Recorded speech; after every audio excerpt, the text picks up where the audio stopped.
have an excellent program here. I'm really glad I got to moderate this one. Three really excellent economists that are, and historian. We sort of let him be an economist because he took some grad classes in economics as well, so he's sort of an adopted economist. And what we're going to talk about is the gold standard. Now, this morning, Richard Ron pointed out that U.S. has an enormous amount of debt. And if you look at what's just called debt held by the public, that is the debt that's not held between agencies. That's about three-fourths of GDP. About 75% of GDP is the amount of debt held by the public out there. And there's only been one period in the United States history when it's been above 50%, and that was during World War II and the Korean War. So we have this very high amount of debt relative to GDP, and for all the economics professors or people who have had economics, you know what ought to happen then is that if you have the debt, it increases the demand for loanable funds, and that ought to drive up interest rates. So we should have been seeing interest rates rising, but instead what happened is the Federal Reserve, as you heard this morning, has been buying the debt. So if you think back to your principles of macroeconomics class, when the Federal Reserve buys the debt, what does that do? It increases the reserves of banks. And then when the banks have reserves, they go and they lend it out, and that becomes money in checking accounts. And then what happens is when you have more money relative to this very technical economics term stuff, when you have more money, then money's growing faster than the stuff is growing, then you get price inflation, right? Because the value of your currency is going down. And so the question then happens is, what do you get? Well, eventually you get inflation. As you've seen the Zimbabwean dollar, and of course you've heard stories about what happened in Germany after World War I. And so you have a breakdown of the currency and you get a breakdown of the system altogether. So the question then is, why is that not happening now? And one of the reasons, of course, is that the banks, instead of holding about $2 billion in excess reserves, which would be normal, they're holding about $1.5 trillion in excess reserves. So what's going to happen when that $1.5 trillion in excess reserves moves out in a multiplied effect throughout the money supply? Is that going to create inflation, and what are the problems with that? And so one of the ways that economists have looked at as restraining the ability of your government to go out and destroy the medium of exchange through hyperinflation is to have a gold standard. And so what this panel is about is the gold standard. We're going to start out with George Selgin. Dr. Selgin is going to he's going to sort of give you the 20-minute version of a history of the gold standard. And all these papers will be on the website of the college, and so you can get all the full detail from that. But Dr. Selgin is going to give us the shortened version of the history of the gold standard, and he is a professor of economics at the University of Georgia's Terry College of Business. His research covers a broad range of topics within the field of monetary economics, including monetary history, macroeconomic theory, and the history of monetary thought. He's the author of 4 books on monetary economics, including his most recent book is Good Money, Birmingham Button Makers, the Royal Mint, and the Beginnings of Modern Coinage. It's like a great title, right? From University of Michigan Press in 2008. He's also written for a number of scholarly journals, including the British Numismatic Journal. Now, I learned the word numismatic because my daughter just got her PhD in classical archaeology, and she deals with these coins, right? So who knew what numismatic means if you don't have a daughter doing that? But George is published in a journal dealing with that. The Economic Journal and the Economic History Review, the Journal of Economic Literature, and the Journal of Money, Credit, and Banking, and also popular outlets such as the Christian Science Monitor, the Financial Times, and the Wall Street Journal. He's also co-editor of Economic Journal Watch, which is an electronic journal devoted to exposing inappropriate assumptions, weak chains of argument, phony claims of relevance, and omissions of pertinent truths in the writings of professional economists. Please join me in welcoming Dr. Selgin.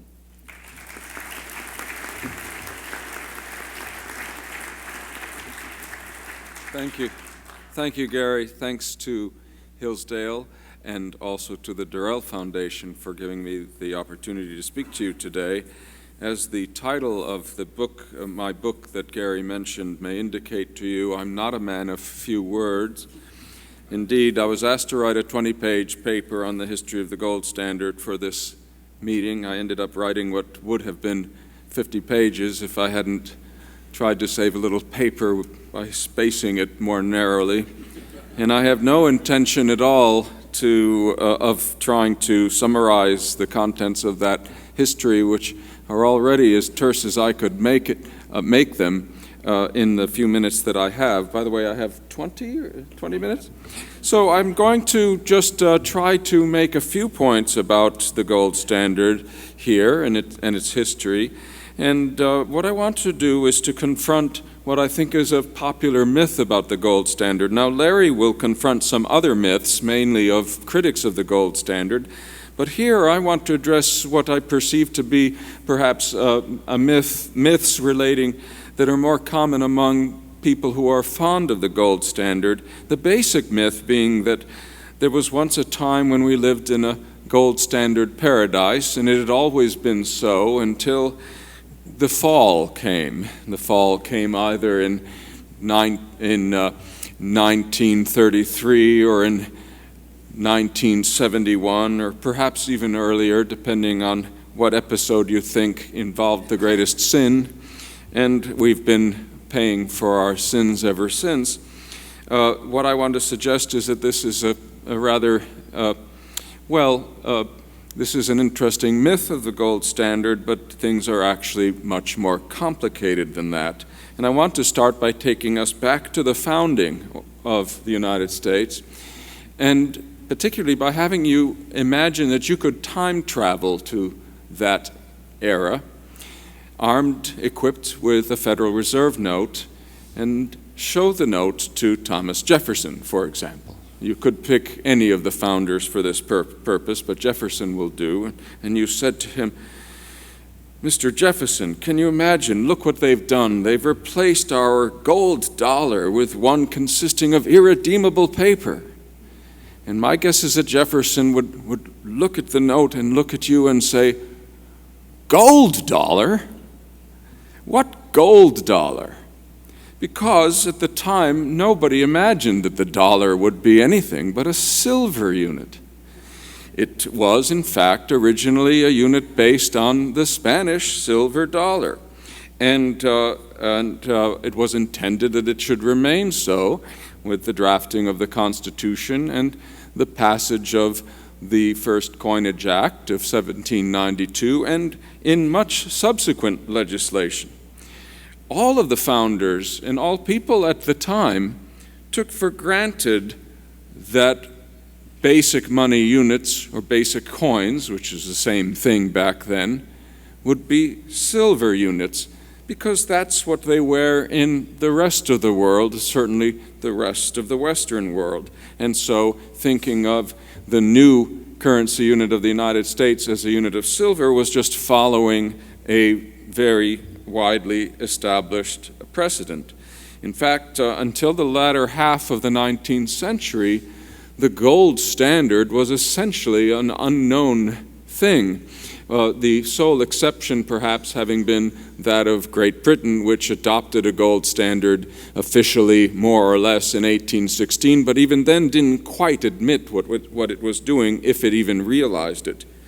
I'm reminded of a quip that another economist once made regarding a book by Hans Sennholz, who's a free market economist whose name should be familiar to many of you. He wrote a book called Gold is Money. And the remark made about it was that, well, if you translated that book title into French, you would have l'or c'est l'argent.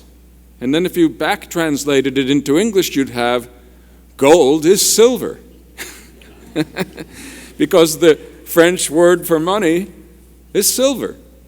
It's the same thing, and that's because silver was money for such a long time. It was taken for granted that basic money units would be silver units. In Britain itself, by the way, the pound sterling was, as its name ought to suggest to you, originally a silver unit consisting of a troy pound of silver. That was a long time ago, but it took the British well into the 19th century to shake the idea that their money, that their pound and related units were anything other than silver units. Now, the U.S.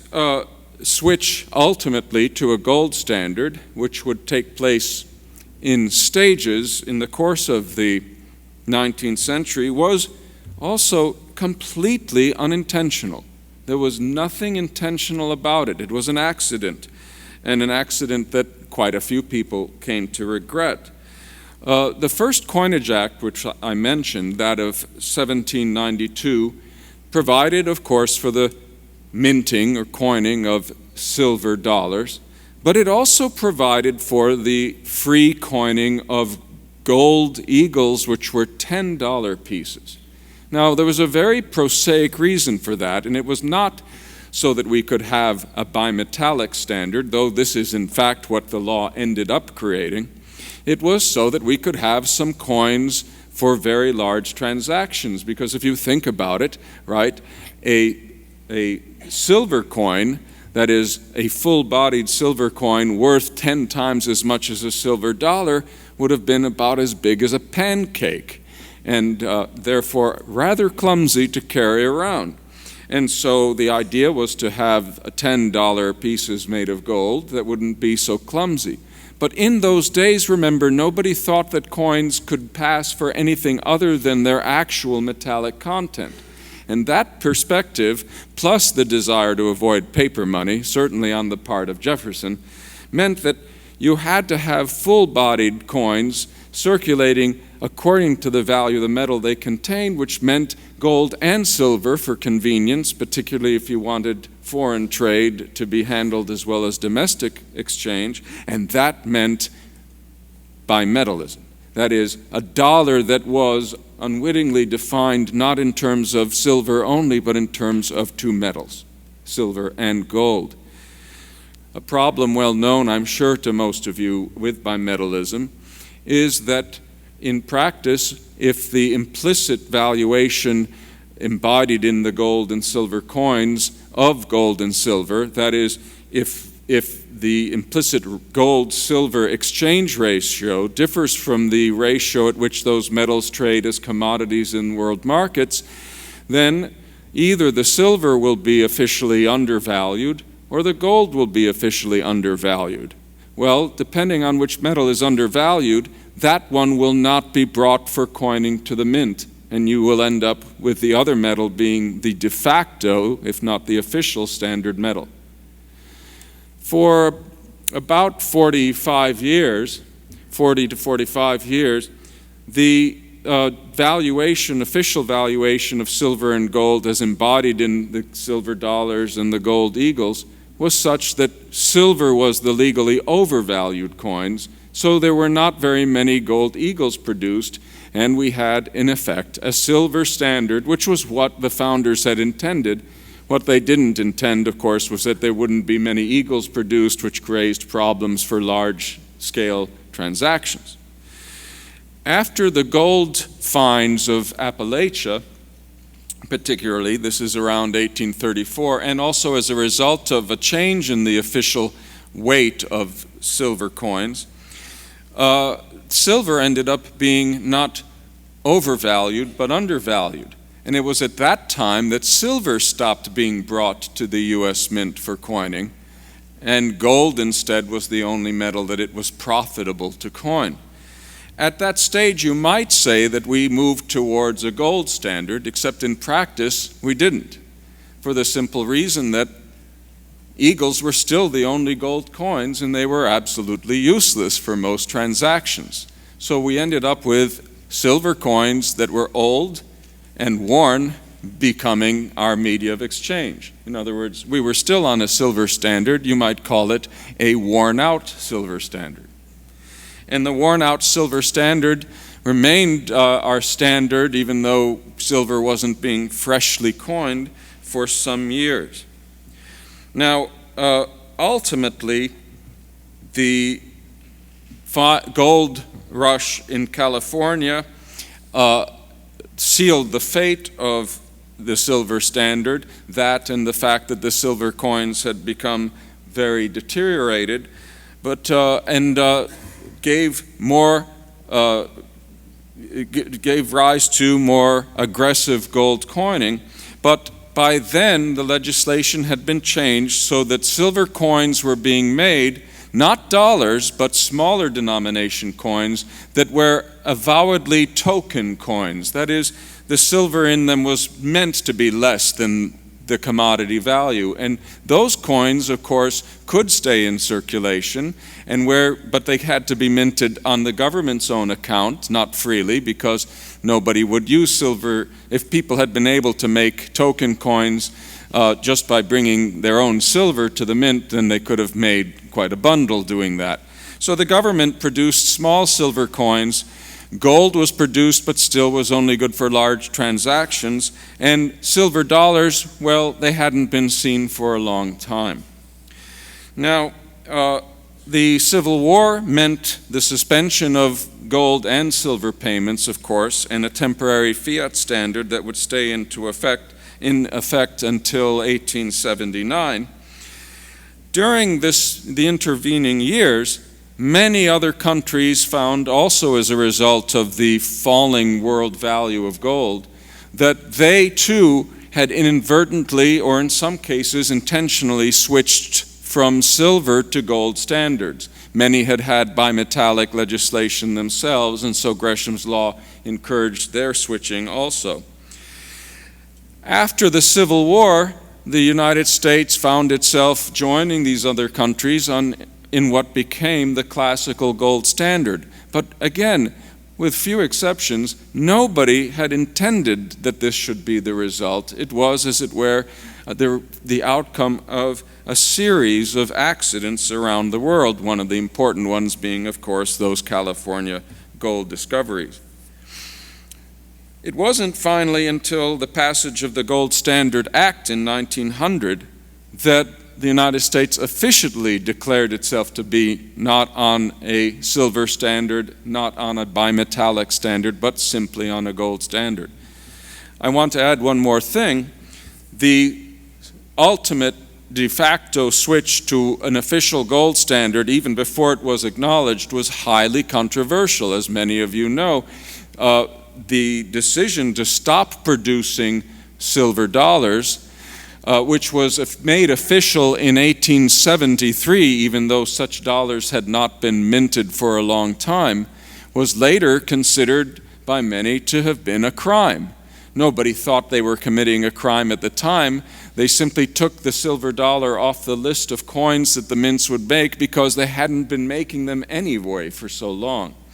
But when, after 1879, people realized that silver had been effectively demonetized and gold had been raised to the official standard, there was a great outcry by persons particularly associated with the agricultural parts of the country who were faced with the deflation that they associated with the gold standard and which they felt a silver standard would have avoided. That was, of course, the basis for William Jennings Bryan's famous campaign. He campaigned for the revitalization of the silver standard. He ultimately lost, but he gave a great speech about the cross of gold. In any event, we ended up on a gold standard accidentally, and the world ended up, or most of it ended up on a gold standard. And this international or classical gold standard that prevailed in the last decades of the 19th century and the first decade or so of the 20th had a number of wonderful features. But the features, to a very large extent, were not specific to gold. That is, there was nothing about it being an international gold standard that made it work so well. It was the fact that it was an international metallic standard that really was key. That was, of course, the key to the fixed exchange rates. This was the only successful system of fixed exchange rates ever known, but they could just as well have been a system of fixed exchange rates among silver currencies. It just didn't work out that way.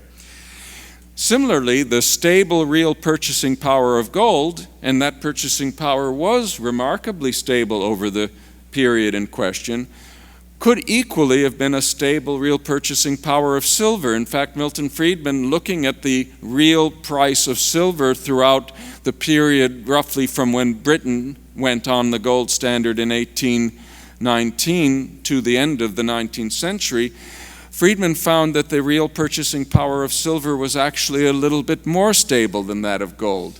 And he points out, the more countries that had remained on a silver standard, the more stable that standard would have been. So we could very well be talking today, if it hadn't been for a number of accidents, about the wonderful silver standard that was even more stable than the actual gold standard that existed during that period.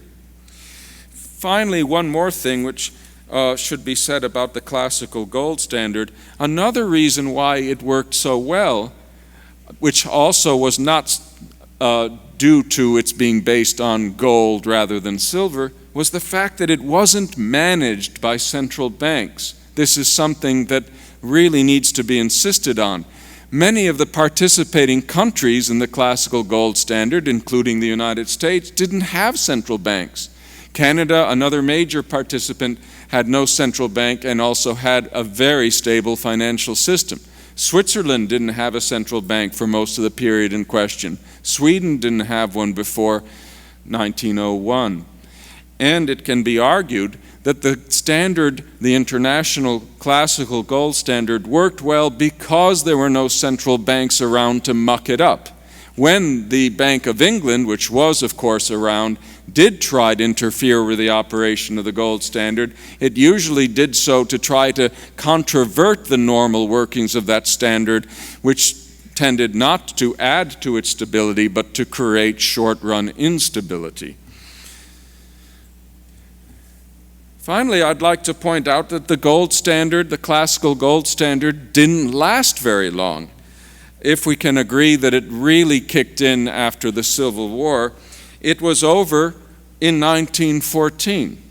Some would argue that the gold standard in this country only ended later, in 1933 perhaps, when Americans lost their right to convert paper money into gold.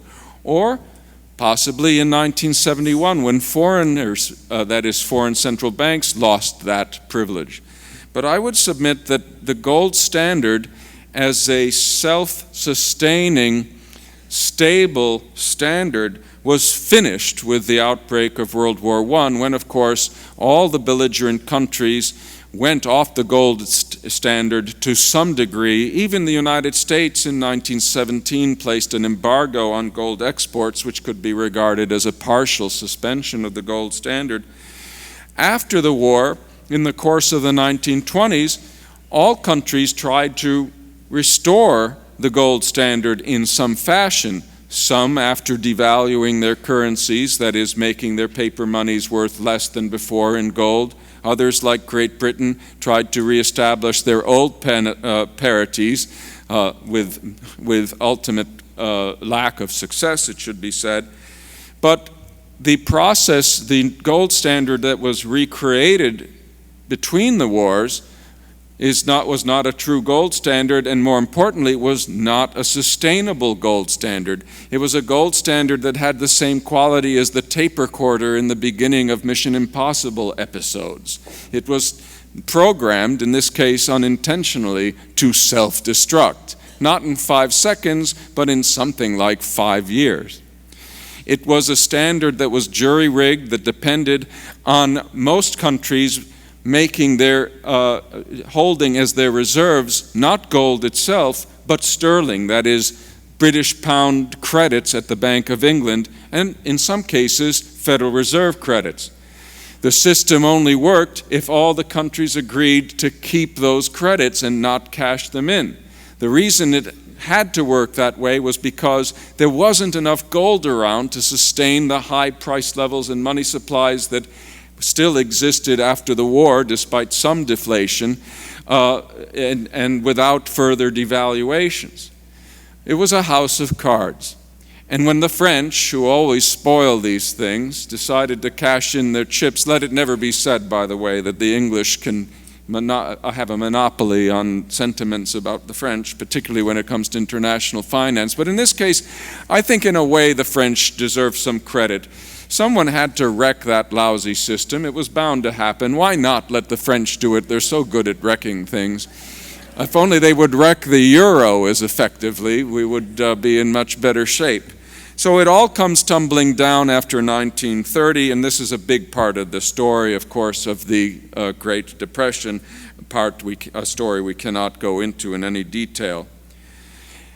After World War II, another attempt was made to cobble together something that looked sort of like the old gold standard. It also had the fixed exchange rate feature of the old gold standard, and yes, gold was behind it, sort of.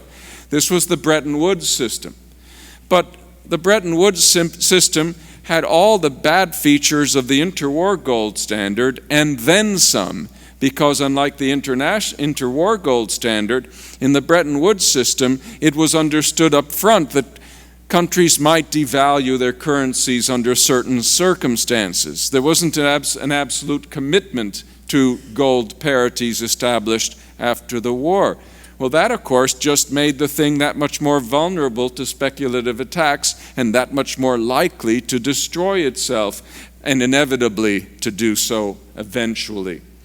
It didn't get working, by the way, till 1958, and it was falling apart by 1967. So 9 years is the longest life you can attribute to this system of inherently unstable fixed exchange rates.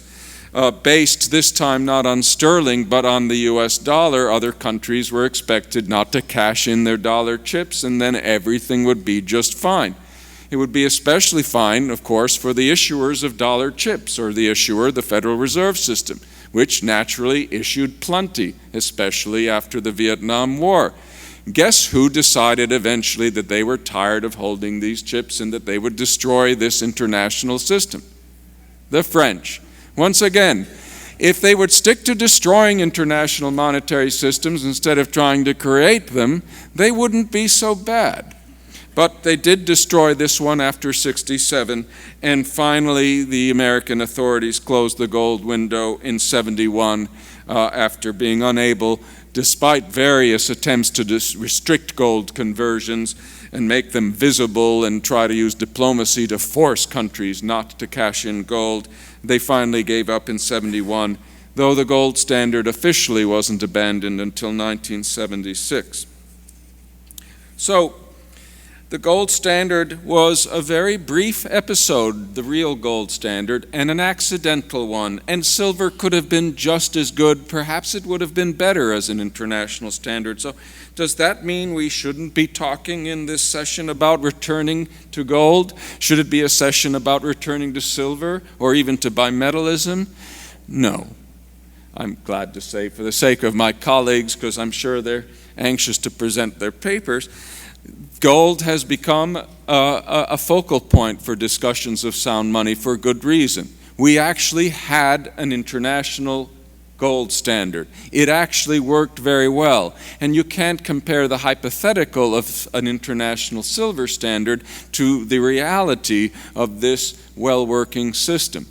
Surely, however challenging it might be to try to get people to take the idea of reestablishing a gold standard seriously, trying to get them to do so with regard to a silver standard about which they understand even less, would be too great a challenge to bother trying to meet. Thank you very much.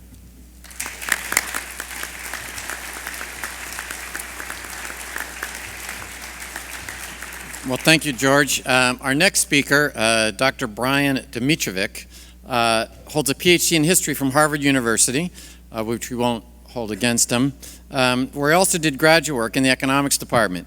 His AB is from Columbia University, where he studied history and mathematics. He's chairman of the Department of History at Sam Houston State University, which is down the road, and he lives in Woodlands, a suburb of Houston.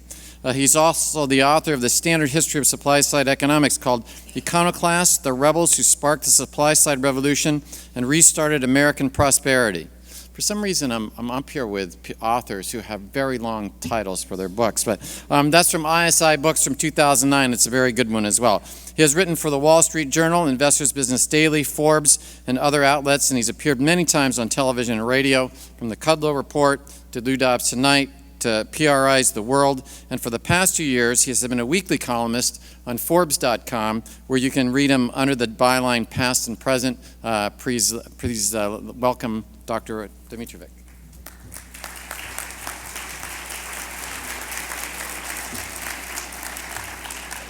Thanks a lot, Gary. It's great to be part of this Hillsdale event. Hillsdale is such an essential institution in this great nation of ours.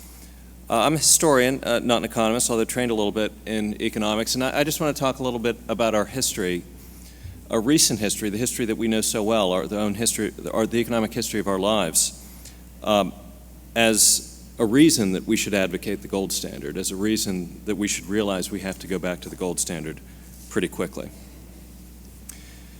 In a remarkable book published in 2009, Money, Markets, and Sovereignty, Ben Stile and Manuel Hines make the keen observation that over the millennia of human history since ancient times, there have been very few long runs in which the whole world has been on a fiat money standard.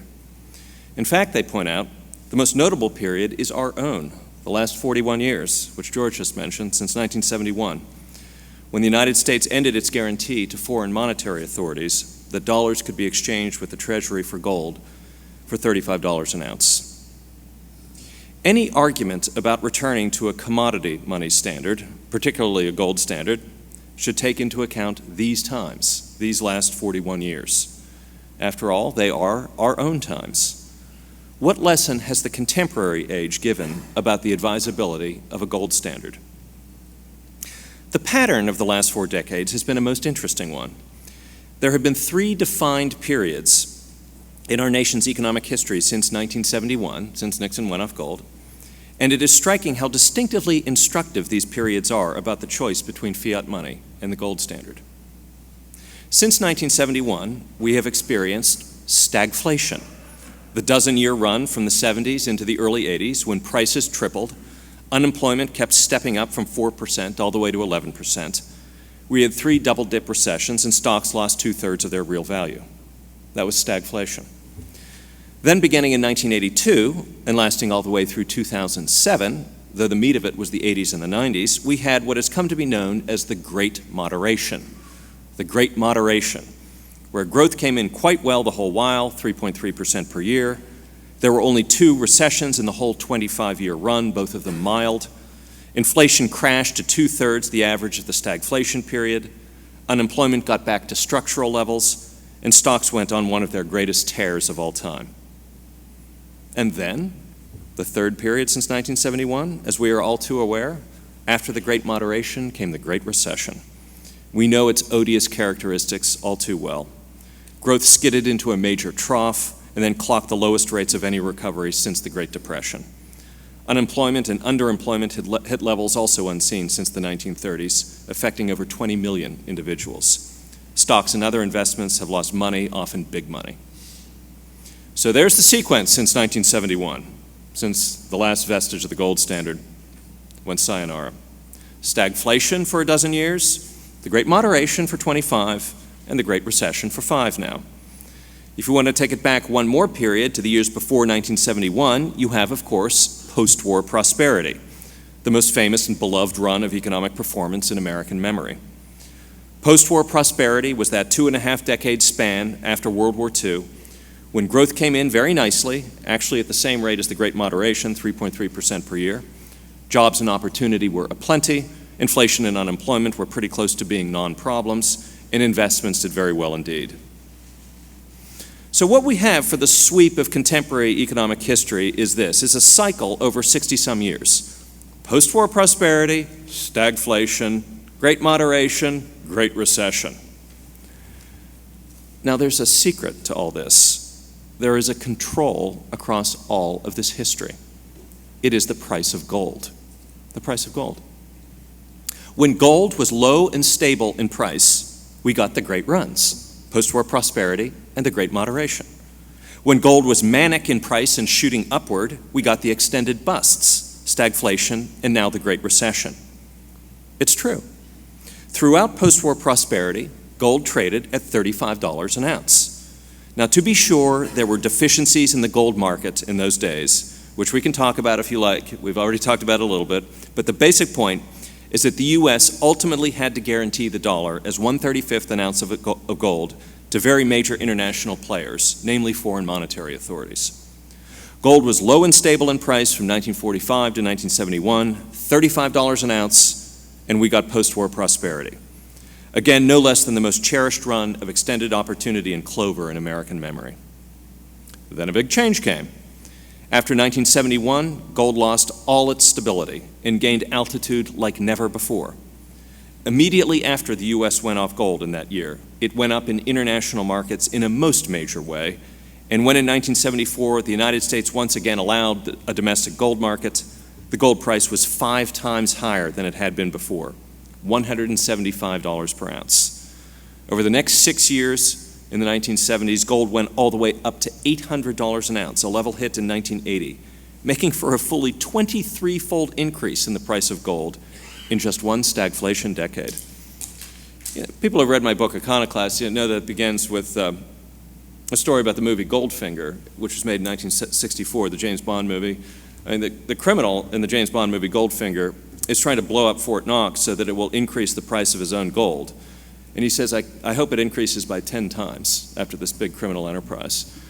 Well, why don't you just wait for the stagflation decade? It'll go up 23 times. No nuclear explosions needed. The outlines of a pattern emerged by 1980. Low and stable gold, post-war prosperity, manic and skyward gold, stagflation. Then after 1982, with the Great Moderation, which again, on all the notable real economic metrics, was a repeat of the good record of post-war prosperity, here's what happened to gold right away, and basically for the duration. Gold tumbled to a low level in price and stayed there. In the early 1980s, just as the Ronald Reagan Revolution was getting implemented in policy, gold fell from those $800 heights to a tight range around the $350 mark. And $350, give or take about 20%, but basically $350, gold stayed there for 2 decades, 1982 to 2002. These were truly the great years of the Great Moderation, the Ronald Reagan 1980s and the Newt Gingrich 1990s, when growth was just about always over 4% per year. The Great Moderation started to lose power in the George W. Bush years, when growth struggled to get to 3% instead of the easy 4% marks always hit in the previous 2 decades. And what you might expect to happen indeed happened. Gold shed its low and stable nature, going from that $350 point of orientation in 2002, which it held for 2 decades, all the way up to $800 again by 2007. Then came the Great Recession, and gold duly motored right up to $1,700 an ounce. Thus did the outline of the pattern that emerged after post-war prosperity and stagflation harden into something definitive. With low and stable gold, there comes a multi-decade boom in the economy. A boom that will be fabled and beloved by a public that cherishes the American dream. With manic and skyrocketing gold, there comes an extended economic underperformance detested by a public that cherishes the American dream. Simple correlation or actual causation? This tie between low and stable gold and the great runs of prosperity, and the rush into gold with horrid exceptions to prosperity. You can work out the economics of it, and they are not particularly esoteric, and my colleagues here are offering clear information in this direction, but the simple correlation is simply too strong to be indifferent to or complacent about. This correlation is that the prosperity that is characteristic of this great nation comes when gold is low and stable in price, and nasty interruptions in the progress of the American dream occur when gold becomes a favored investment and rockets up in price. Thus, the argument for returning to the gold standard is at bottom a real one in the economic sense. If we want the likes of extended prosperity, say like what we had during post-war prosperity or the Great Moderation, or even better, we need low and stable gold. If we are indifferent to extended prosperity, we can, like Federal Reserve Chairman Ben Bernanke, be indifferent to a skyrocketing price of gold. There does not appear to be an option, historically, by the lights of contemporary history, of being indifferent toward gold being low and stable and being serious about American prosperity. The two simply, historically, as a matter of fact, go together. Low stable gold, great run of prosperity. The basic reason for the correlation is tipped off by the government's posture towards the economy across the post-war prosperity, stagflation, Great Moderation, Great Recession sequence. During the anchor periods of post-war prosperity and the Great Moderation, the federal government of the United States took clear steps at limiting the fiscal and monetary power of this country to the benefit of the real, which is to say the ex-governmental sector of the economy. The anchor years of post-war prosperity were those surrounding the big John F. Kennedy tax cuts of the mid-1960s, a fiscal action which coincided with a major defense of the dollar on the part of the Fed, which took the form of the tripling of the federal funds rate from historical lows in the early 60s. Monetary policy that aimed at dollar strength and stability, coupled with fiscal policy that sought a retreat of the federal footprint. And let it be remembered that federal spending declined from 1964 to 1965, just prior to the Great Society. This was the policy mix at the center of the incredible 5% per year run in growth from 1961 to 1969, without which there would have been no post-war prosperity. Likewise, the Great Moderation. In 1982, the Fed was busying itself with reestablishing the value of the dollar against consumer prices after the recent experience of 200% cumulative inflation. And from the executive, Ronald Reagan, came big tax cuts and efforts at deregulation. Dollar soundness and a retreat of the fiscal sector. Thus came the boom that was the Great Moderation. In both episodes, what of course happened with respect to gold was that nobody wanted to be in this asset class anymore that functions best as an alternative to investment in the real sector. When opportunities are great in the real sector, when the prospect of profits, opportunities, and newness are bountiful, people get out of gold, which pays no interest and has carrying costs, and into investments in the actual economy that translate into things like jobs, products, earnings, and bounty. And since this basic posture of federal retreat from fiscal expansion and currency manipulation largely maintained itself through the 1980s and 1990s, gold stayed low the whole while during the first two-thirds of the Great Moderation. Low and stable gold necessarily comes if the real sector is primed to roar and stay that way. Now, alternatively, speaking of the other periods, stagflation got inaugurated back in 1969 on the heels of a tax increase and a Federal Reserve bent on stimulating the economy through money printing and debt purchase. The immediate effect was a busting of the $35 gold price, hence the '71 decision to go off gold, but the basic structural development is the important thing. After 1969, the United States committed itself to monetary manipulation, fiscal expansion in the form of statutory and non-statutory tax increases, along with expansions in spending that made federal expenditures in the post-Vietnam era even higher than they had been prior. Of course, gold went way up in this era. Government was displacing the real sector and was fooling with the medium of exchange. Same thing with our Great Recession and its run-up. The George W. Bush tax cuts of the early 2000s, such as they were exceeded in size and scope by the spending increases, and the Fed kept interest rates at exceedingly low levels for so long that they stoked the housing bubble. New spending trumped tax cuts on the fiscal side, and monetary manipulation once again became the order of the day. This amounted to an expansion of the fiscal sector at the expense of the real, so we got the 2008 bust as investors fled the real economy. Gold is simply the most obvious haven of retreat when it becomes clear that the government is diminishing the scope of the ex-government economy. The lesson of all this contemporary history would appear to be quite clear. Above all, formally stabilize the price of gold at a nice low level. That should be the imperative of policy. Because if you have a low price of gold, it's stable. It only coincides in real life with these incredible runs. Now, of course, this is not to be done through gimmicks. Governmental manipulation of the gold markets, and boy was this tried in the 1960s, such that the price stays low and stable, has nothing to recommend it. The point is to make it the case that the private market for gold freely stays low and stable. Well, how do you do that? It's actually elementary. As post-war prosperity and the Great Moderation show, it would have been a piece of cake for the United States to fix the price of gold at $35 or $350 for all buyers, foreign and domestic, in these years. After all, the price of gold was in fact stable in these times. If the United States had guaranteed the dollar at the market price in these past cases, the action would have had no effect. The U.S. is buying and selling gold at $350 an ounce during the 1980s and 1990s. Well, so what? That's the market price anyway. The only conceivable effect would have been to convince further agents in the economy that the United States was serious about letting the real economy run forever. After all, if the United States, after putting the dollar formally on gold, would then go for tax increases, regulations, new spending plans, money printing, and the like, all of it would lead to a big increase in the private gold price and thus a run on the U.S. gold stock at the low fixed price. So the U.S. wouldn't do that. And post-war prosperity, or the Great Moderation, would continue and continue and continue. No stagflation, no Great Recession, no such beasts associated with government on the march, and huge private pushes into gold and out of real investments. It remains a great tragedy. It would have been a piece of cake for the United States to guarantee the dollar, $350 an ounce, to anyone in the 80s and 90s, and we'd have never had the lost decade of the 2000s, and today we'd still be clocking those 4.5% growth rates.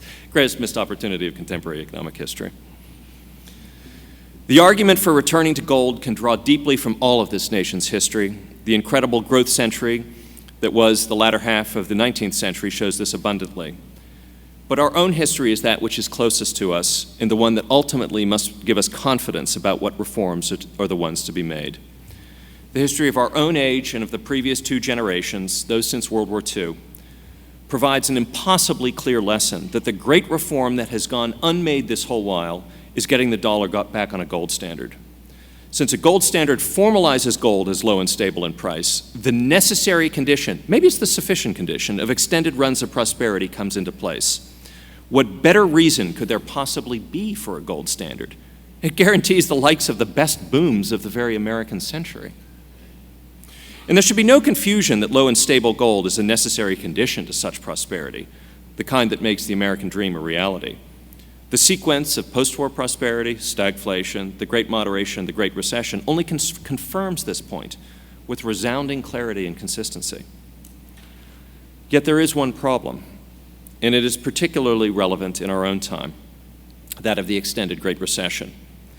This is that it is far easier to get the dollar back on gold when gold is already low and stable in price privately. Again, to have gone on gold in the 80s or 90s would have been a piece of cake since a low stable price was prevailing anyway privately. What a tremendous missed opportunity that this formal action was never taken. Not going on gold when it was so very possible a decade and a half ago represents the tragedy of the long boom inaugurated by the Reagan reforms.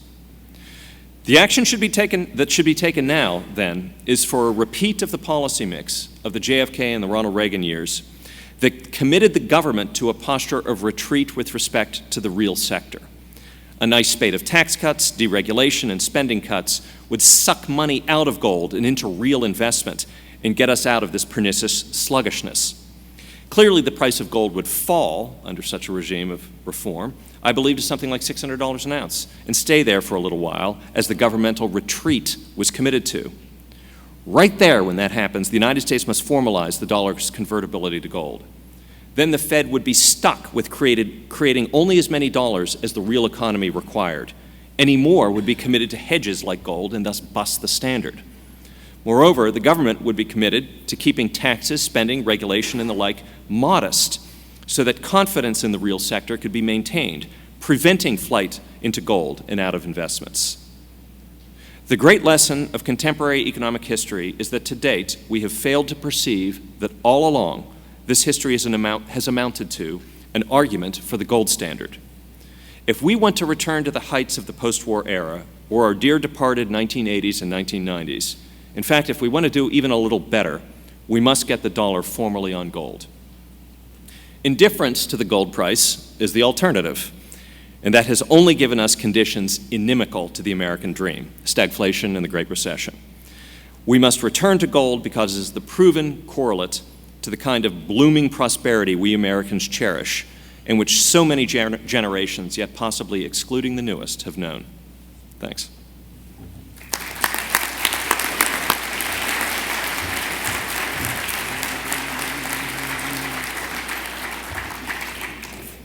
Well, another great presentation. We're going to be followed with a third great presentation by Larry White. He is the professor of economics at George Mason University. We were just talking that we currently have 7 Hillsdale College graduates in the PhD program in economics at George Mason because they have such fine teachers as Larry.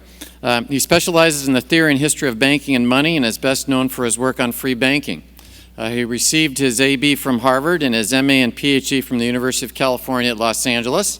He's previously taught at New York University, the University of Georgia, and the University of Missouri at St. Louis. He is the author of 4 books, and his most recent one was just published this year, and I've heard that it's really climbing in Amazon, entitled The Clash of Economic Ideas, The Great Policy Debates and Experiments of the Last 100 Years. His articles on monetary theory and banking history have appeared in the American Economic Review, the Journal of Economic Literature, the Journal of Money, Credit, and Banking, and other leading professional journals. He's the co-editor of Econ Journal Watch and hosts bi-monthly podcasts for EJW Audio. He also blogs at freebanking.org. So join me in welcoming Larry White.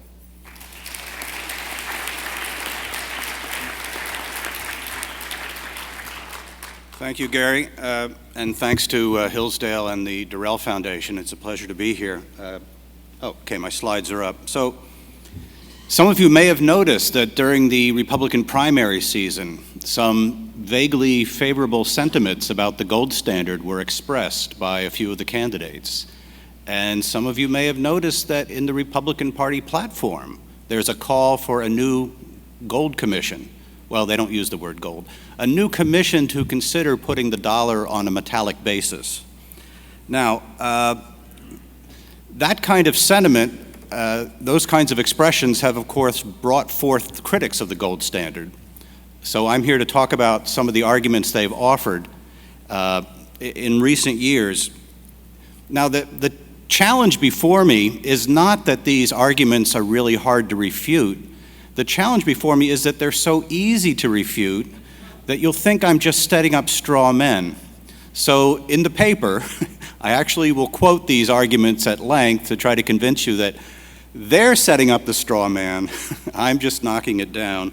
But I think it's a useful service because some of these arguments sound plausible if you don't know anything about monetary theory or anything about economic history.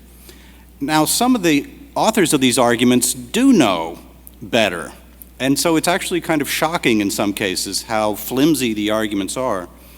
I'm going to focus on 2 economists in particular. One, the UC Berkeley economist Barry Eichengreen, who last year published a piece in the National Interest called A Critique of Pure Gold. And the other is an obscure former Princeton professor named Benjamin Bernanke, who used to be on the Council of Economic Advisors, so maybe you heard of him then.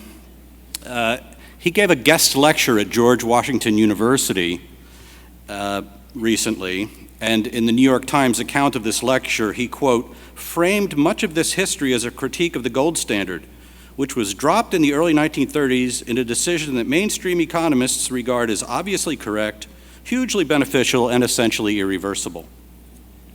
But the criticism of the gold standard is bipartisan. Well, Bernanke was appointed by a Republican president. I'm also going to mention James Hamilton from University of California, San Diego, who is a monetarist, and Bruce Bartlett, the one-time supply-side economist, for some reason joining the pile-on. So the first argument I want to consider is probably the simplest. There isn't enough gold to operate a gold standard today. And I attribute this one to a columnist for USA Today, but there are other examples. And there is a very facile answer, which I think is not correct. The facile answer is, well, we just raised the price of gold, as far as necessary to make the value of our gold stock equal to the value of our money supply. Well, what would that take? That would take something like $8,000 an ounce. And you can't really do that when the world price of gold is $1,600 an ounce, because the United States would be flooded with gold, which would be used to buy assets and goods and services, and we would end up selling an awful lot of stuff to the rest of the world in exchange for gold. So that's a very expensive piece of advice. The reason we don't need to do that, fortunately, is that the money supply can be a multiple of the stock of gold. And I'm going to argue it is when you don't intervene to stop that.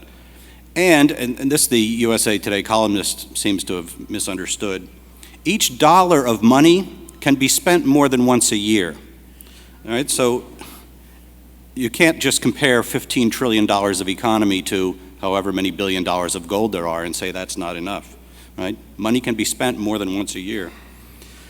Right, so I'm assuming that a gold standard does not mean a monetary system in which people just use gold coins and nothing else. I believe in modern banking. Well, not what we have today, not postmodern banking, in which there are no standards, but sound banking. Interesting footnote that comes from the book that Gary mentioned that, like all authors, I need to mention repeatedly so you don't forget the title, The Clash of Economic Ideas. Many of you may have heard the famous phrase attributed to Keynes that gold is a barbarous relic.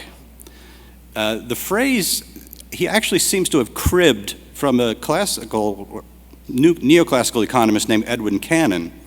And Cannon referred to that relic of barbarism, countries that only want to use gold coins and want to suppress the use of banknotes and checking accounts, right, which gives it a very different spin. Right? You can have a gold standard without limiting the economy to physical gold coins. So a gold standard, the way I'm going to use it, means gold is the medium of account. It's what things are priced in. And gold is the medium of redemption. It's the stuff that's in bank vaults that you can redeem your bank-issued money for if you want to, but in a properly functioning banking system, you very seldom will want to.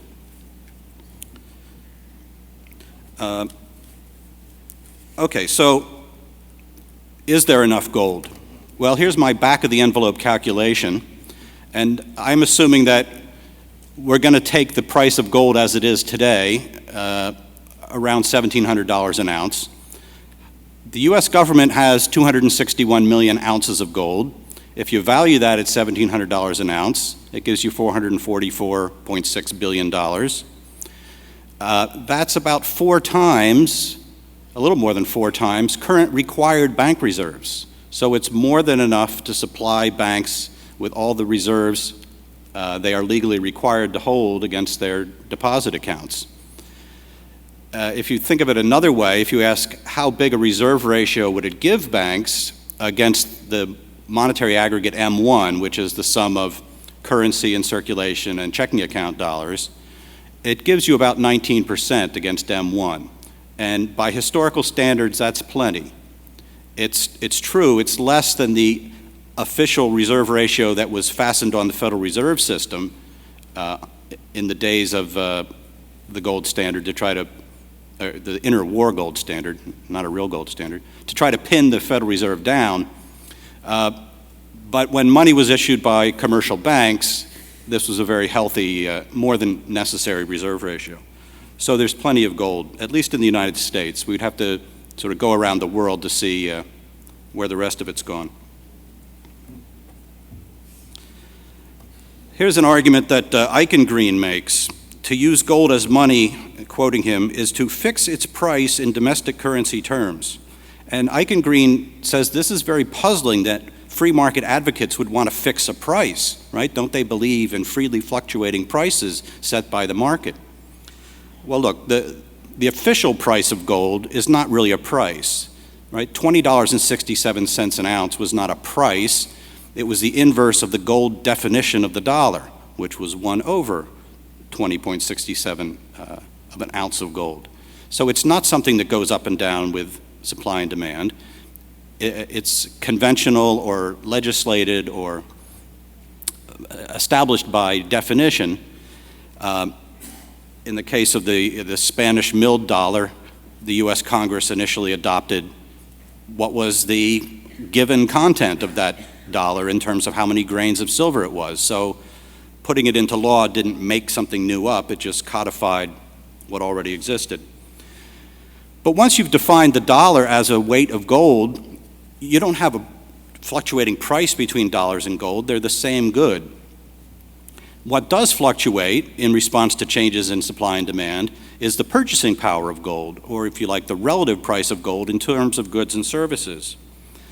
And that does move in response to supply and demand, but it tends to settle back down to where it started, because if there's an increase in demand for gold that raises the value of gold, gold miners will start producing more, and they'll have an incentive to produce more than usual as long as the purchasing power is higher than usual. But that in itself will drive it back down.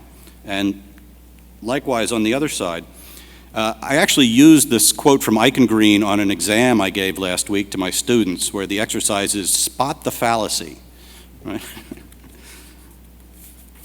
So here's how silly it is to talk about this as an example of price fixing.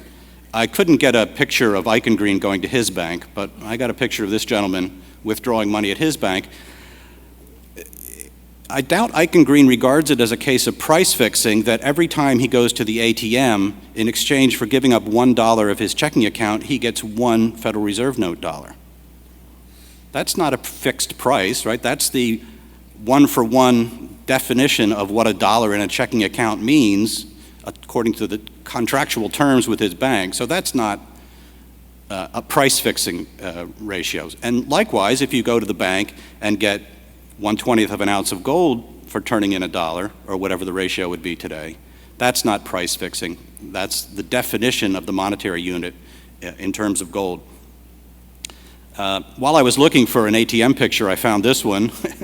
This is in the airport in Dubai, where you have an ATM that spits out little biscuits of gold. So, see, modern technology is keeping up. The gold standard is not an old-fashioned system. Third argument I want to consider. People look at the volatility of the price of gold in recent years and say, well, you'd be insane to hitch your money to gold because gold is all over the map. As Brian was telling us, it's shot up to $1,700 an ounce. And Eichengreen and others talk about the inherent volatility in the price of gold. And Jim Hamilton, who I mentioned, has a calculation as to how much nominal wages would have had to fall to keep them the same in real terms if they had been fixed in gold, right? Because as the value of gold goes up, you have to get fewer gold dollars. But it's a crazy calculation, because the reason the price of gold has gone up to $1,700 is that people are buying gold as an inflation hedge. I think that's pretty obvious. And so that's a problem, or it's a symptom of a problem. It's a symptom of the unreliability of fiat money, but it's a problem experienced under fiat standards. It's not a problem experienced under a gold standard. Under a gold standard, you don't buy gold to speculate against inflation, right? Gold is the monetary standard. And you look at historical experience, there's basically no inflation. Certainly over the medium to long term, there's no inflation. Hamilton has a different view. He wants to claim that the reason the price of gold is shooting up is because of a surge in income in emerging economies. And he cites 1 year's worth of data in which the purchase of jewelry in India, gold jewelry in India, shot up. But if you look over a longer period of time and more countries, you see that the volatility in the price of gold is driven mostly by investment demand, what they call investment demand, which is people buying coins, bullion, and exchange-traded funds in gold.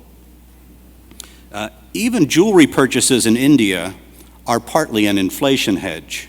Right? People buy gold because they figure the price is going up. They figure the purchasing power of the rupee is only going down.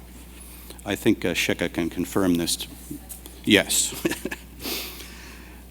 So what we need to ask is, under which system do you have greater volatility? Under which system do you have less volatility? So here's someone buying a gold biscuit. And the simple fact, the historical fact is that money supply and demand shocks have been worse under fiat money systems. Right? This is not a necessary truth, but it is an empirical truth. Under the classical gold system, there were some supply shocks. You've heard about the California gold rush. But you may be surprised to learn how small these shocks were in terms of the impact they had on the purchasing power of gold. So the California gold rush, followed just a couple years later by the Australian gold rush, was the largest supply shock under the gold standard. Huge outpouring of gold. It cumulatively raised the world price level by 26%, but that was over a stretch of 18 years, from 1849 to 1867, and that's the point at which the world price level stopped rising. If you work that out, that's an inflation rate of 1.3% per annum, right? And that's the worst case. The average over the entire period in which Great Britain was on the gold standard was 0.1% inflation. Right? So very, very close to zero. In fact, if you choose different starting and ending points, you can get a little bit positive or a little bit negative. So very close to zero. On the demand side, you don't have big shocks to the demand for gold when gold is money, because there's no reason for people to want to hoard money as an inflation hedge. Well, right, that's self-defeating. Or to think that the price of gold is about to jump upward and therefore want to hoard it. What we do have this problem today under fiat money, and I cite an article by Robert Barrow who identified this in the 80s, where he said, look, since we delinked from gold, we see a lot more volatility in the inflation rate, and that's because when people see inflation coming, they now want to hold less money and move into real assets. So in terms of monetary theory, the velocity of money goes up, and that drives the price level up as a kind of one-time adjustment as people are shrinking their money holdings. But when you have volatile inflation expectations, as you do under our current regime, you get volatile behavior in the demand to hold money. Under the gold standard, you did not have volatile inflation expectations. Inflation was anchored. People's inflation expectations were anchored. So you didn't see these kind of demand shocks, which are the creature of a fiat money regime and not of a gold standard regime. Well, some economists have noticed that the gold standard didn't in fact produce secular inflation, and they want to use that against it. So they say, well, it would be a source of harmful deflation. I mentioned Bruce Bartlett earlier. Bartlett argued in a recent piece that the long-run inflation rate under the gold standard was close to zero only because periods of inflation were followed by periods of what he called debilitating deflations. My colleague at George Mason, Tyler Cowen, has made the same argument, that the problem with the gold standard is that sometimes the purchasing power is going to go up, and that means deflation, and to quote him, thereby harming output and employment. But the thereby is just a non sequitur. We have to distinguish between harmful inflations, there is a kind of harmful inflation, and benign deflation, between harmful deflations and benign deflations, or good deflations. And George Selgin's book, Less Than Zero, The Case for Falling Prices in a Growing Economy, is that right? Freely available on the web, so I'm not giving George any additional income by mentioning this, but maybe some additional citations. I recommend very highly as making this distinction, but other economists have belatedly started to recognize it. There was a piece even in the American Economic Review by Atkinson and Kehoe, which they go through all the historical cases they could find of deflations, defined as falling prices over a 5-year span. And then they asked the very simple question, was output also falling over that 5-year span? So was there a depression over the same span that there was a deflation? They count 73 episodes of deflation, so this is looking at many countries over many years. Only in 8 out of 73 cases was there shrinking output. Right? So there's no overall association. Oh, by the way, there was shrinking output in some cases where there was inflation. There's no overall connection between falling prices and falling output. And it should be obvious that if you keep the money supply constant or growing very slowly, you're going to have falling prices when the output of goods is growing rapidly, right? You have the same number of dollars chasing more goods, or more goods chasing the same number of dollars. You're going to have goods selling at lower prices. But you can't regret that. It can't be harmful to have deflation driven by rapid output growth. Rapid output growth is exactly what you want.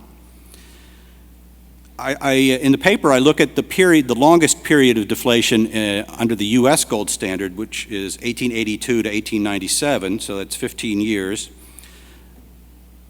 Prices fell at a compound rate, annual rate of 1.7% a year, right? So that's nearly 2%. That sounds like it could be pretty damaging to the economy, but if you look at real output in the economy, that was growing at 3% a year over the same period.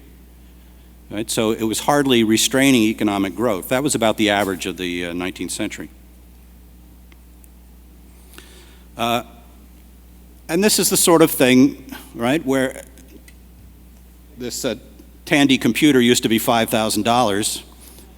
It did have 2 floppy drives, after all, so that justified the high price tag.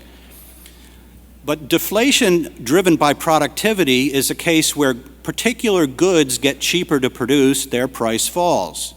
Why should we regret that? To say we should regret the price index falling is to say when we have cases like this, we should offset them by making sure other prices all go up a little bit. Right? That doesn't make any sense. There's no problem created by a good becoming cheaper to produce and therefore producers bringing it to market and selling it at a lower price. The reason, of course, deflation has a bad reputation is the Great Depression. So I need to talk now about the Great Depression. But the Great Depression was not a case in which prices were falling because the economy was flooded with output. It was because the money supply was shrinking so rapidly. That's a very different story. In that case, you do get unsold inventories of goods if prices and wage rates are sticky coming down. But that's a different thing from the typical deflation under the classical gold standard. Now, some people have worried in recent years that clearly the Federal Reserve's actions during the financial crisis saved our bacon, kept us from plunging into the abyss. Therefore, we want to have a central bank that's able to do whatever's necessary. Therefore, we don't want a gold standard because that ties the government's hands. All right, that's the argument. Well, here's Ben Bernanke at George Washington University. He says, a gold standard means that no matter how high the unemployment rate goes, you've promised not to try to do anything about it. Well, that's right, but I don't regard that as a shortcoming. I regard that as a virtue. And there's a well-known argument according to which it's a virtue. Here's the classical version of it, right, where you get better outcomes by restricting your own discretion. This is Ulysses tied to the mast so that he can hear the song of the sirens without being tempted to steer the boat over onto the rocky shoals and smash the boat up. There's a similar problem in monetary policy, which is sirens are singing in Ben Bernanke's ear saying the unemployment rate's too high, you have to bring it down. And in doing so, he's tempted to print more money than is consistent with keeping the value of the dollar stable. All right? We want his hands tied against that sort of thing because unemployment is not a monetary problem. I mean, it can be a side effect of not having enough money, but if he just makes sure that we have enough and not too much money, and if he takes care of monetary equilibrium, the labor market is another thing that can take care of itself. And trying to cure labor market problems by printing money gets you into a race between the printing press and the labor unions. You don't want to go there. We've been there. Right? Not a pretty story. So let's get to the argument that the gold standard amplifies business cycles. This is meant to be a picture of a bank run. I realized after I put it on the slide that it kind of looks like people looting the bank, but it's meant to be a bank run. And the worry of some economists, and I quote Tyler Cowen again in the paper, is what they call the pro-cyclicality of the money supply. That is, when times are bad, people will pull their money out of the bank. That'll make the money supply shrink. That'll make the economy even worse. Right? So it'll amplify the business cycle in that way. But it's not true that a gold standard makes the money supply more pro-cyclical, because it's not true that it leads to bank runs or credit crunches. Now, in the U.S., there happens to be a coincidence in U.S. history between the period of the classical gold standard, the late 19th century, up to the founding of the Federal Reserve, and weak banking system and financial panics. But the U.S. is not the only country in the world. If we just look north of the border in Canada, during the same period, also on a gold standard, there are no financial panics. Right? There's some spillover from the U.S. panics, but there are no Canadian panics. People are bringing their money into the bank while the U.S. is having bank runs. So it can't be the gold standard that's responsible. It's got to be something different between the two countries. And the different thing is Canada had a rational banking system because they didn't restrict the banks in ways that made them weak. They didn't restrict branch banking the way we did in the United States, and they didn't put a limit on the amount of banknotes banks could issue depending on how much government debt they owned. We did that in the U.S. because it was a way of financing the Union government during the Civil War. Right? But it meant the banks couldn't provide more currency in seasons where there was a peak demand for currency, and all the financial panics began in the autumn because that was the peak season for demanding currency. Banks that couldn't issue their own currency had to give up reserves, and now there's a problem. There's not enough reserves to go around. So let's talk about the Great Depression. There's a famous thesis called Golden Fetters, which is associated with Barry Eichengreen's 1992 book by that title. Then the phrase Golden Fetters comes from Keynes. So that gives you a hint as to where Eichengreen is coming from. But there are kind of two parts to the thesis. First part is that the gold standard, and I quote Doug Irwin from Dartmouth as to what the thesis is. The gold standard was the key factor in the origins of the Great Depression. So that's part one. And part two is a key factor in the transmission of the Great Depression from country to country. So let me first deal with the deflation question in the United States. This is a picture of the paper currency that was issued in Great Britain. It's actually a 10-shilling note, which is a pretty small denomination, during the First World War. And the real problem of the deflation, well, to understand the deflation in the 30s, we have to talk about the interwar period as a whole. You've already heard a little about it and how it wasn't really a true gold standard. It was a jerry-rigged gold exchange system.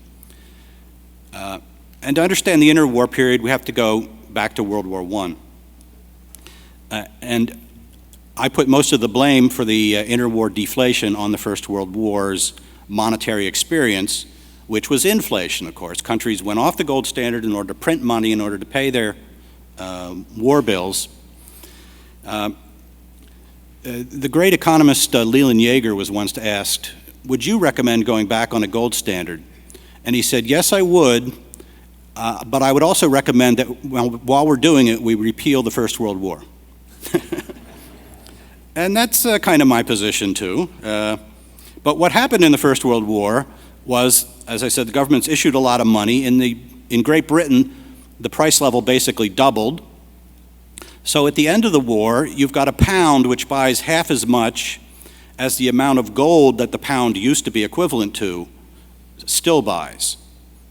Right? So how do you bring those two things back into alignment? You have a choice. You either cut the gold content of the pound, or if you want to keep the gold content of the pound, you're going to have to bring the price level back down, which means you have to go through a major, major deflation. And unless you can adjust prices and wages flexibly, that's going to be a problem. And of course, Keynes was famous for warning that this was a bad idea to go back to gold at the old parity, but he wasn't the only one to warn this. Mises warned against the same thing.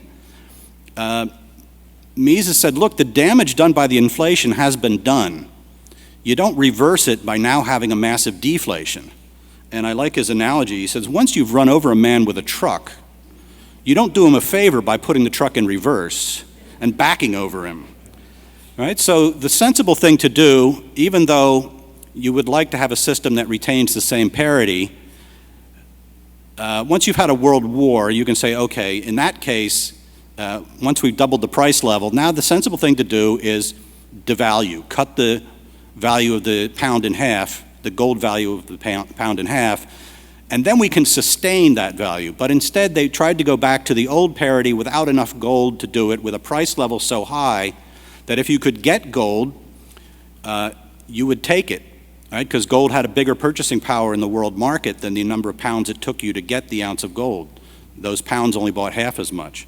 So gold was massively hemorrhaging from Great Britain, and they couldn't sustain it. So countries that did that were going to have a deflation. In the U.S., we had a big deflation in 1920 and 21, but it didn't entirely reverse the inflation the U.S. had during the war. But countries in Europe had even more inflation than the U.S. did, so they were way above the gold parity, and they had to make this choice. And so many countries went back to the original standard that there was going to have to be a deflation. How many have I got left? Oh, I'm over. Okay. The gold standard spreading to the rest of the world, I think there's a grain of truth in that, but there's a little more to the story that needs to be mentioned, which is the United States and the Bank of France again, as George mentioned, were ruining things by stockpiling gold. They weren't playing according to the normal rules. They were gathering up so much gold and just putting it in vaults and not letting it affect the money supply that other countries were losing gold. And I think there is an important lesson here, and the important lesson is you don't want to go back onto a gold standard with central banks. You want a gold standard where the right to issue money is more decentralized than that. You don't want to have an institution which has the power to overissue money and then has the power to suspend payments. In a system of decentralized note issue, a free banking system, any one bank can devalue, can't devalue. Any one bank can go broke, but it doesn't make the monetary system change. It doesn't devalue the currency. It affects that bank. It doesn't affect the entire system. So nobody is in a position to devalue. And because no bank is going to be relieved from the mistakes it made, banks are going to behave more prudently. And that's the answer to the last one I have time to cover, which is that a gold standard system would be subject to speculative attacks, like George Soros launched against the pound in 1991, and like took place in the United States in 1933 when it was suspected that Roosevelt was going to devalue. If nobody can devalue, then there's no reason for a speculative attack. There's no profit to be made by borrowing money, waiting for the devaluation, and then repaying the loan by buying back the currency you borrowed at a lower price. So I'll have to end there. Thanks very much.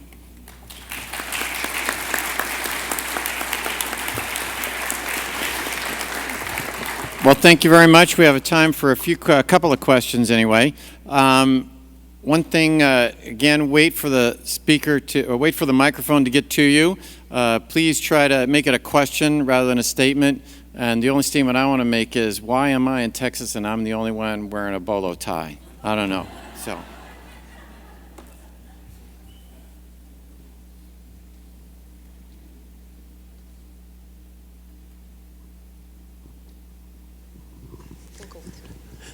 Larry P.J. Hill, you may cover this in your book, which I have yet to read.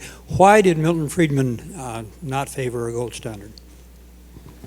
Well, Milton Friedman was of the optimistic view that we could get a paper money standard that would be just as sound as a gold standard and spare us the resource costs. At least that was his view in the 1960s. He became a little more cynical. He started to read some public choice, and he realized the Fed wasn't going to give us sounder money. And in the 1980s, he started saying, we need to shut down the Federal Open Market Committee. But he didn't favor going back to a gold standard. Then he favored freezing the monetary base and letting banks once again issue currency if the public wanted to hold more or less currency. But I think the thing that really concerned him was the resource cost question, and he thought that we could have a paper money that would be just as sound without having to dig it out of the ground. Thank you. This was a really illuminating panel. My question is for Brian, which is that you said one argument for going on the gold standard is that it would cause the government to follow better tax policies, print less money basically, and also have better fiscal policy. But if the government were willing to do all that, then you wouldn't need the gold standard, right? I mean, so the question is, are you putting the cart before the horse here? Yeah, I mean, I just think it's become an inevitable historical conclusion based on recent history and surely longer history than that low and stable gold correlates with great booms.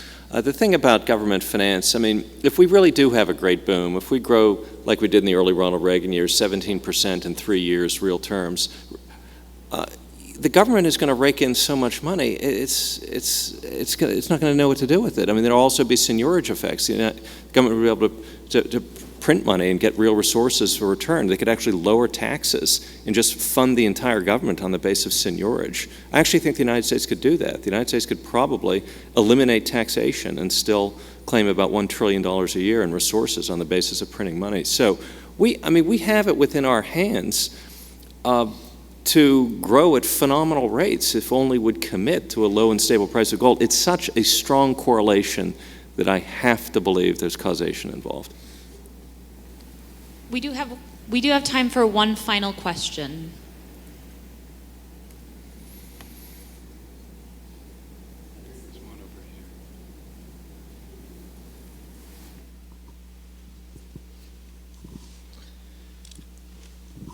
My question relates to government's action. If they were willing to keep their printing of money by constantly every month putting paper out to bring mortgages in to help the economy, but the money just piles up in the banks, I get lost on how that helps. And if they kept doing that, no matter what standard you are, seems to me you end up in the same place. More currency out there that's not backed. How am I wrong?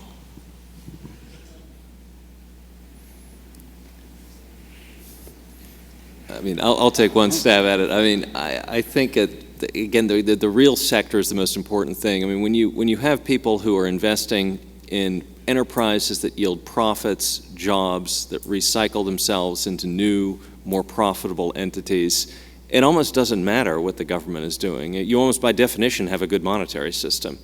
So the government should just decommit from trying to manipulate the monetary system. Just quit that, and you're probably going to have a booming real sector. Yeah. I actually had a comment about the gold price.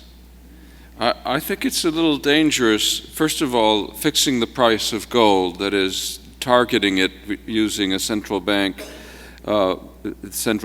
monetary tools to do so, isn't the same as having a gold standard where people have a contractual right to convert paper money into gold at a definite rate of conversion, and so can discipline the authorities and prevent them from overissuing them. I'm not so impressed by this tight correlation of gold and good times. I could show you a similarly tight correlation of fine weather and furled umbrellas, and thereby conclude that if we just wouldn't open our umbrellas, by God, it would never rain or storm again. And so I think there's a real danger in jumping to the conclusion that the stability of gold's price is ipso facto evidence of sound monetary policy, and that goes particularly for those great booms, some of which weren't so great.